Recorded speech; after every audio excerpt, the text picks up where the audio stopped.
Welcome to the What's Haunting You podcast, where we work on healing that which haunts us. With me, Micah. Welcome to the What's Haunting You podcast. So I appreciate you checking out my podcast for its second episode. And the topic today is very close to my heart, and I feel like it's foundational to all my future episodes. So I wanted to make it. And I'm going to have an even tempo throughout. People have been amused by my introduction, especially people who know me. I do add a dose of silliness to it because I think it's important to not take ourselves too seriously. My grandmother taught me that, and my father. But my grandma, every time she did something goofy or made a mistake, she would just find a reason to crack up, and her squinty little face would squish and she would laugh, and it was just brings joy to my heart to think about. So I want to offer that to my granddaughter, hopefully someday, to take a breath and know that you're going to make mistakes. And guess what? You learn more and grow more from your mistakes than your successes anyway. So it just means you're ready to grow, which isn't a bad thing. Onward and upwards. So that brings me to today's topic, shadow work. I'm recording this the day the full moon lunar eclipse happens in Pisces. And that's usually a time when difficult things are showing up for us, right? Anything that's been suppressed in our shadow, or maybe somebody in our orbit shadow, is surfacing, and it needs to be addressed. It's being called to be addressed. The more difficult it is, the more it needs to be addressed, and maybe the longer it's been repressed, right? So I'm making this as an opportunity for you and for all of us to have some energetic support while working through it. I have the intention that this is a nice, auspicious topic and time to support this particular energy. So hopefully it is helpful for all of you. So this leads me to why we would even want to do shadow work. Well, like I mentioned a minute ago, sometimes life forces us to. The more we avoid it, the more circumstances seem to challenge us to face it. It's kind of like when you ignore a pain in your body too long. You might even know somebody who put something off for too long, and then by the time they went to the doctor, it was advanced to a frightening point. There's a saying, I've been in medical my whole life, but I don't remember this saying exactly, but it's something like doctors say, listen to the whispers before they become screams.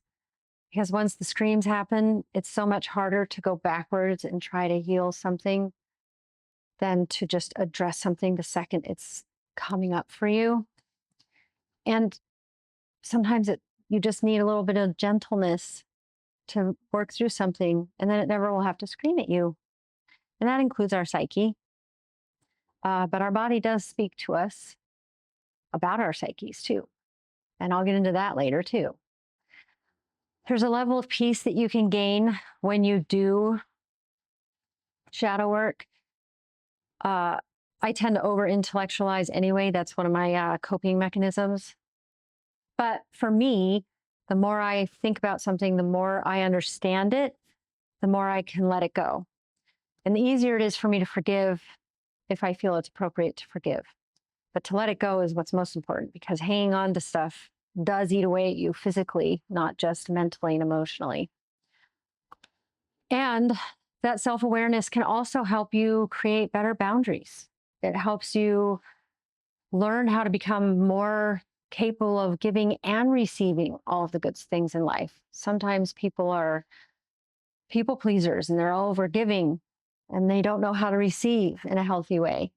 And then they become depleted and resentful. So when you do shadow work, you learn that delicate balance for you, what that homeostasis means for you. And you might have to redevelop your homeostasis once you do that, which is also a little tricky, but it's worth it. Your relationships become so much healthier. They're more fulfilling because they're more reciprocal. When both of you are introspective enough to recognize how you show up in a situation, you can take a step back and learn how to respond as opposed to just react.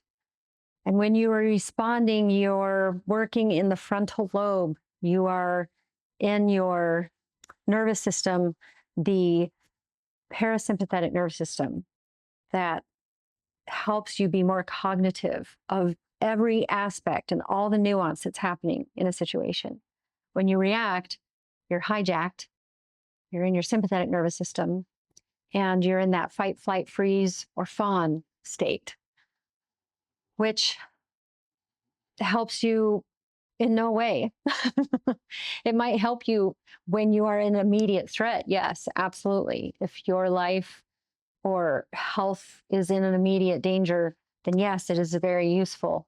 But because we haven't done shadow work, or if we haven't done it yet, or worked through an old repressed trauma yet, then we're more reactive to things. And the more reactive we are, the more that compounds on itself, right?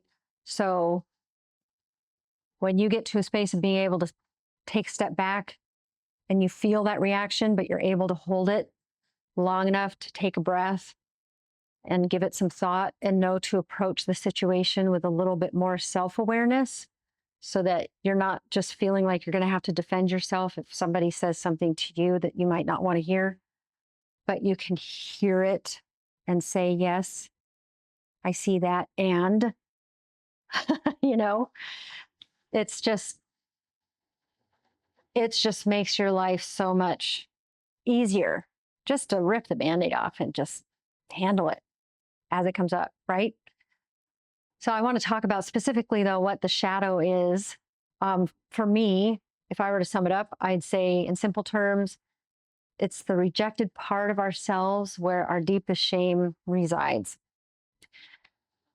So I'll quote to you, and I'm going to read exactly what the SAP, the Society of Analytical Psychology, how they define the shadow. So reading from that website, it says the shadow and identity. Complementary to Jung's idea, that's Carl Jung, of the persona, which is, and this is to quote Carl Jung, what oneself as well as others thinks one is.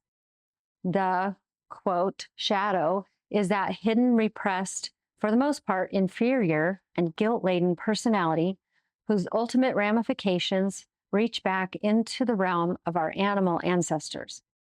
If it has been believed hitherto that the human shadow was the source of evil, it can now be ascertained on closer investigation that the unconscious man, that is his shadow, does not consist only of morally reprehensible tendencies, but also displays a number of good qualities, such as normal instincts, appropriate reactions, realistic insights, creative impulses, etc. So there's a second part about the shadow's potential that's fairly brief, but I want to pause for a moment and talk about and insert a thought that I want you to hold in your mind as I continue, because people, especially in spiritual communities, talk a lot about killing the ego. And that makes me cringe. That is so cringe to me because, again, oversimplification that's online a lot can do more harm than good a lot of times. And this is one of those cases. There is healthy ego and there is unhealthy ego. Healthy ego is what keeps us safe. Healthy ego has healthy judgments. A healthy judgment is something where, let's say I have an alcoholic family member and they are self-destructive. And I have done everything within my power to help them without compromising too much of myself. I knew my own limits, and now it's pushing my own boundary for my own self, my health, my mental, physical, psychological, spiritual health. I can't keep doing this. My cup is empty. A healthy judgment acknowledges that and forms a plan and a boundary around that. And boundaries are allowed to be flexible according to different people and how they learn and grow and how they're changing. And the healthy ego recognizes this because it wants what's best for everybody, right? Sorry, my hair tickled me. Tickle, tickle. Okay. Got all these tickles. Look at my nervous system's getting activated. But so healthy ego, the unhealthy ego is in it for themselves because they're working on the shadow, because there's a part of themselves still that feels inadequate, that feels inferior, that feels insecure. And they are almost overcompensating to prove to themselves, or maybe somebody from their past in an unconscious way, even if that person isn't around anymore, that they're capable, that they're lovable, that they're worthy, that they're deserving. You're innately deserving as a human being, but something teaches us otherwise at some point throughout our life, whether it's usually the biggest impacts are from our primary caregivers, parents, the like, but it also can come from our social circles.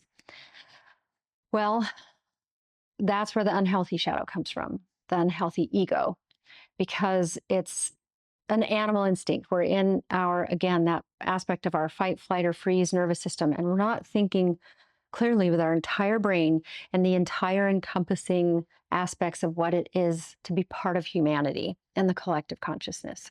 So, healthy ego has the realistic insights, the creative impulses. It's like based on agape in Christian language, biblically speaking. The Greeks use the word agape to encompass that selfless, love your neighbor as yourself. It has a healthy boundary, but you still act from a place of love and hoping that people will find their way without it affecting you in an unhealthy way. That's healthy ego. Unhealthy ego is just have to prove this, have to do this, defensive, constantly aggressive, like it's coming from a space from an unmet need, right? So let's go into what the SAP says is the shadow's potential. What needs to be emphasized very strongly here is that the shadow contains all sorts of qualities, capacities, and potential, which, if not recognized and owned, maintain a state of impoverishment in the personality and deprive the person of sources of energy and bridges of connectedness with others. For example, a person might believe that to be assertive is to be selfish, so he has to go through life being pushed around by others and deep down seething with resentment, which in turn makes him feel guilty.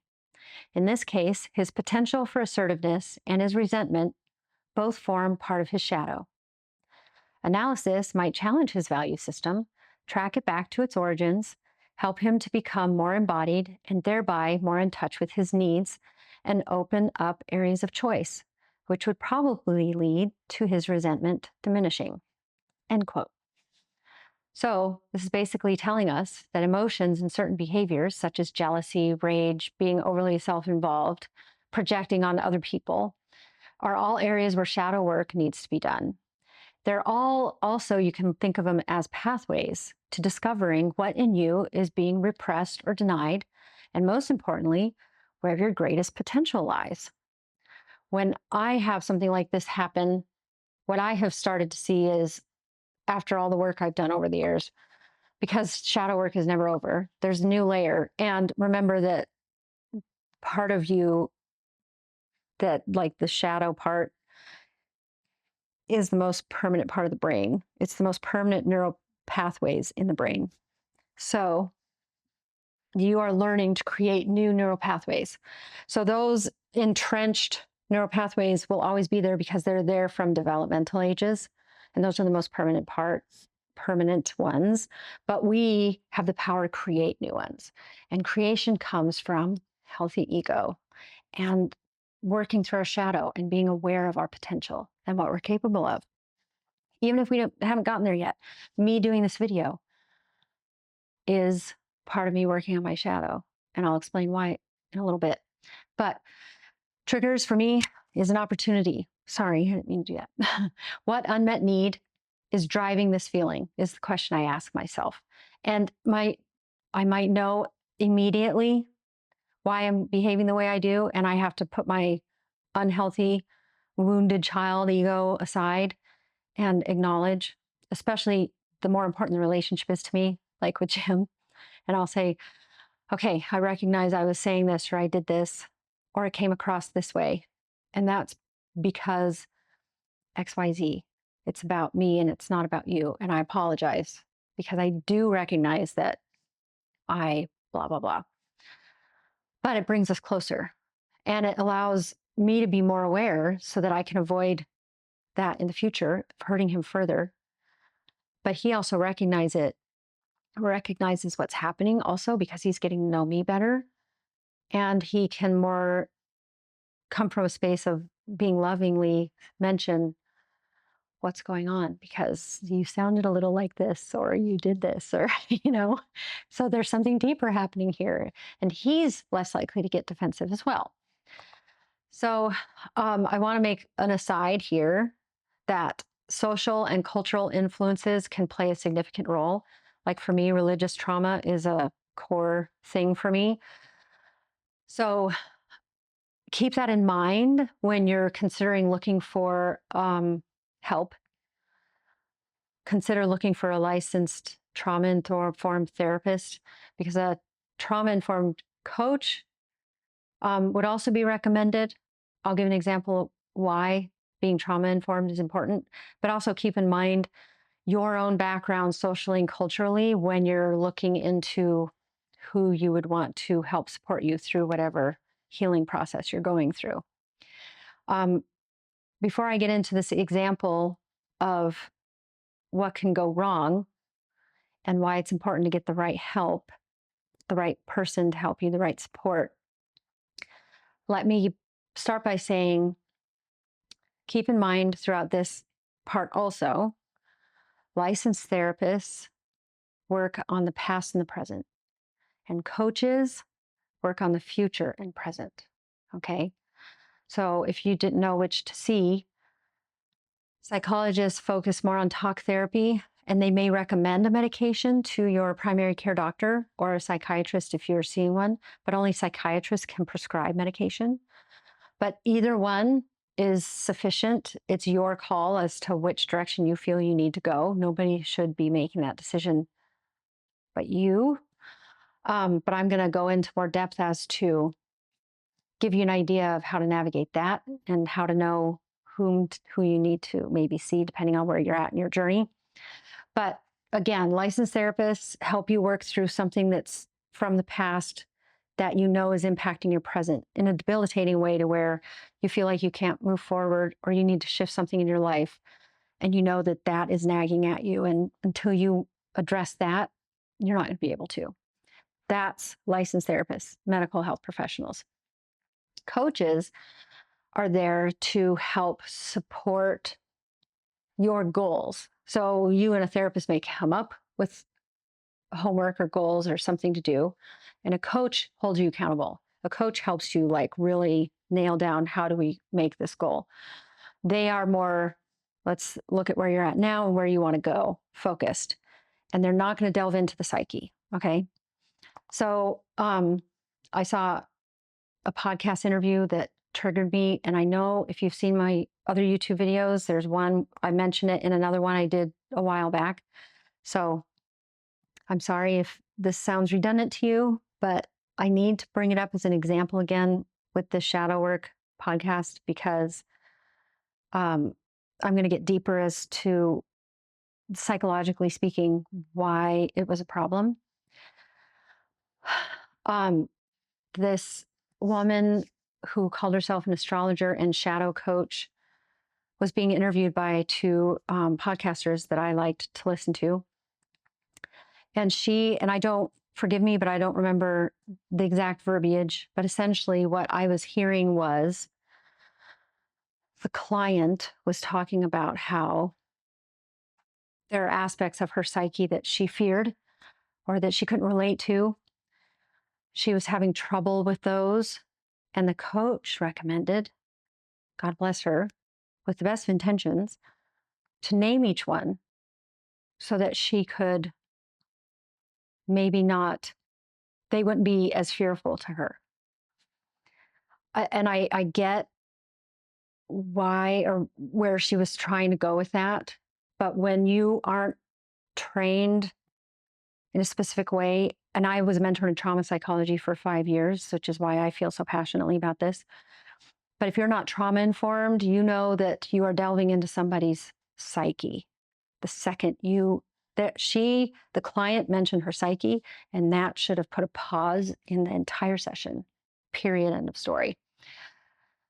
So what it can do, that could, in that moment, potentially add to the client's shame, why they've created different aspects of their psyche, and even add to their trauma, even potential complex trauma, complex PTSD. It encourages further rejection and dissociation. So I'm going to get very specific now about what the difference is between dissociation and disassociation, because we use disassociation a lot in our culture. It's a common word because we do it a lot. Netflix and binge, please. But dissociation is more serious, and it is a recognized term in psychology and psychiatry, where disassociation isn't. So, and I'll put references again at the end of this so you can read more about this if you want to.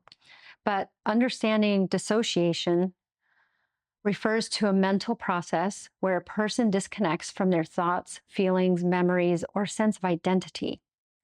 The dissociation definition refers to a coping mechanism often triggered by traumatic events like abuse or something, or neglect.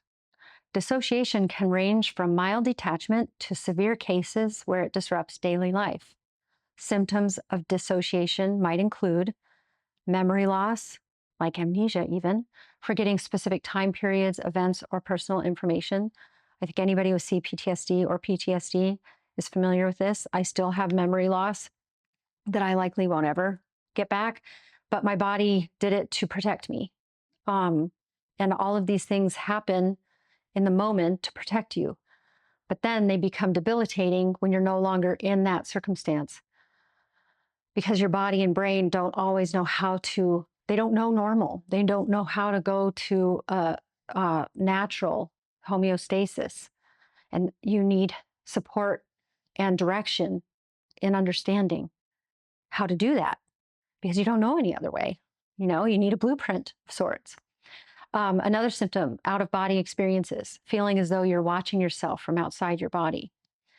Emotional numbness, a sense of detachment from your emotions or a lack of emotional response. Identity confusion or alteration, feeling unsure of who you are or experiencing multiple distinct identities, as severe as what's seen in dissociative identity disorder. Those are so close. I want to make sure I'm saying it the same way, the correct way. Another symptom is depersonalization, a feeling of being detached from your own body or thoughts, as if you're an outside observer. Another trauma thing that happened a lot with me is you lose sensation in your body. You physically don't feel something. A lot of people, when they go and maybe get a massage or something, and they want the therapist to get really intense. I need it deep. I can't feel it. Well, that tells the therapist this person still has trauma locked in their body, which is why, for me, when I had that going on, I went backwards and did cranial sacral therapy and energy work so that I learned how to feel safe in my body. So then I didn't need something that could actually re-traumatize my body because I wasn't feeling it, and have it be so intense to where I'm sore and bruised the next day. It helped me receive healing therapy in a more, regulated manner, I guess is the way to say that. But yeah, cranial sacral therapy changed my life more than anything, which is why I learned it.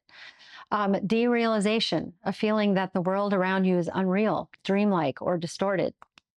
Difficulty connecting with reality, struggling to distinguish between what is real and what is not. Detachment from surroundings, a sense of disconnection from your environment and the people in it. In everyday language, disassociation may be used informally to describe a general sense of disconnection or disengagement. but it does not refer to a specific mental health condition. If you're disassociating, you're just zoning out. It's a temporary loss of focus or attention during conversations or tasks. Mild disengagement, feeling mentally checked out or not fully present at the moment.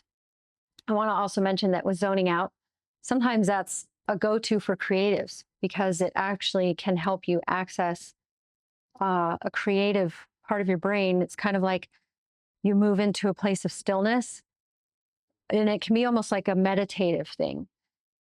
Disassociating is when you are almost, it starts to become habitual to where it's interfering with your life. That's when you want to kind of look at it and see what's going on, why you feel the need to tune out.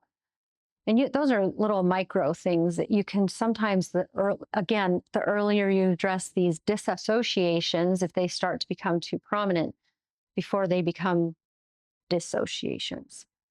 Mild disengagement is another way to, I think I already said that, feeling mentally checked out or not fully present in the moment.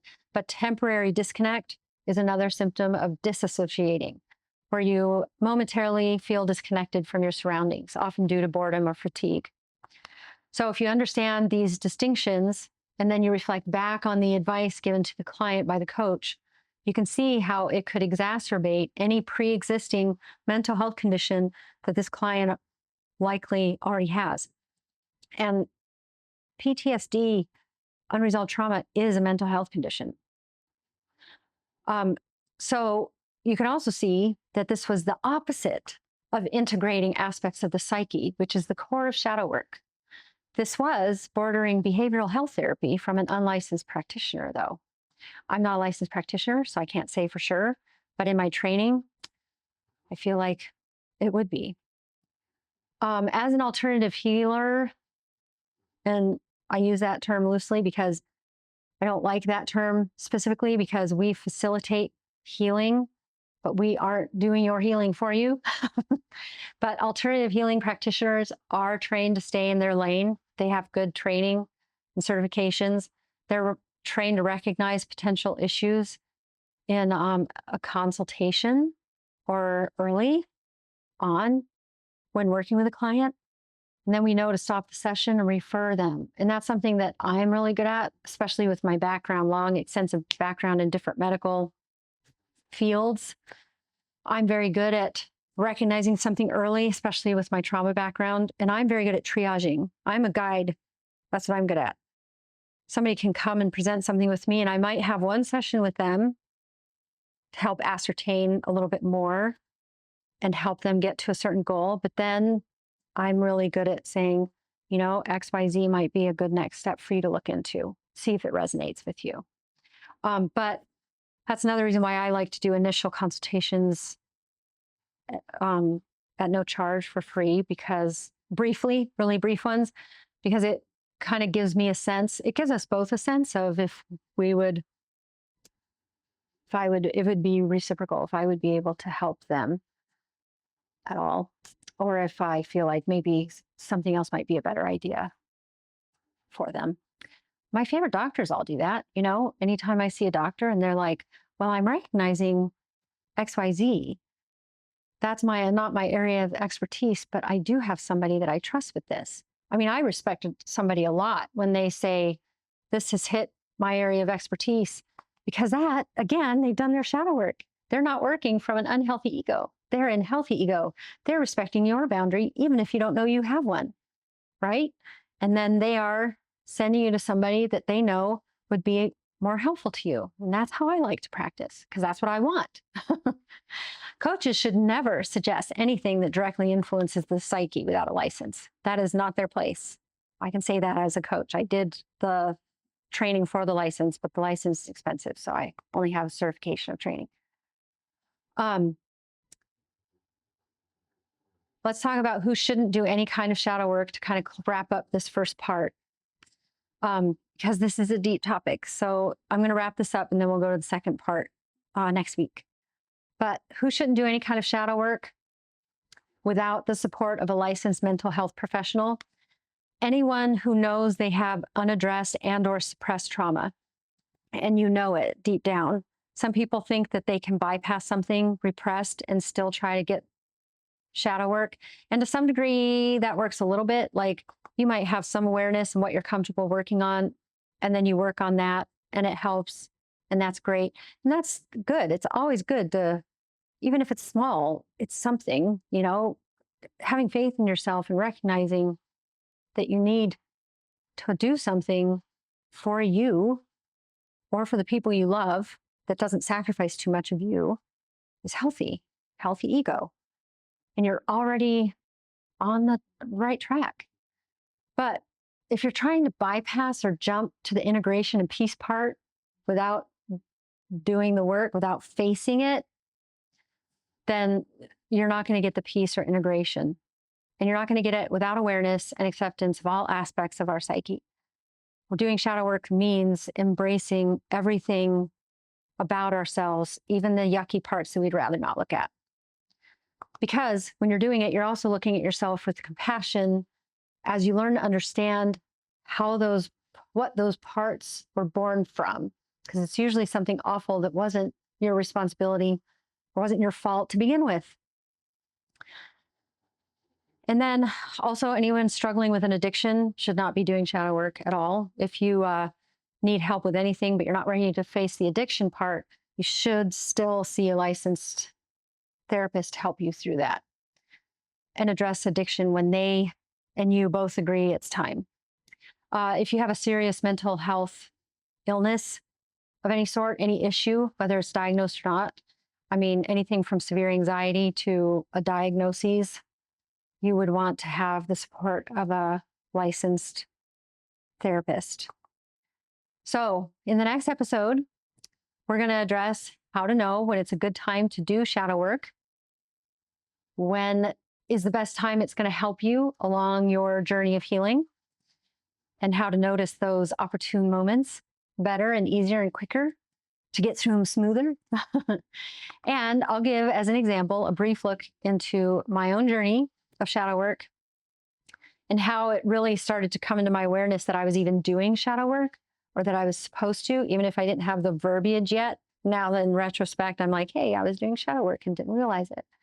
But I'm going to give you a useful tool I gained from those times that I still frequently use, that helps me still. And I've given it to other people and it's helped them a lot. They've come back to me and say, oh my gosh, this made a world of difference. It was so simple. So I look forward to sharing that with you. I'm excited. I'll do that at the end of my part 2 episode. But thank you so much. I look forward to sharing that with you next week. And hang in there during the solar eclipse. The next week one will still be in the eclipse season. So shadow work happens all the time, though. I just thought this was a good time to bring the topic up. Thank you so much.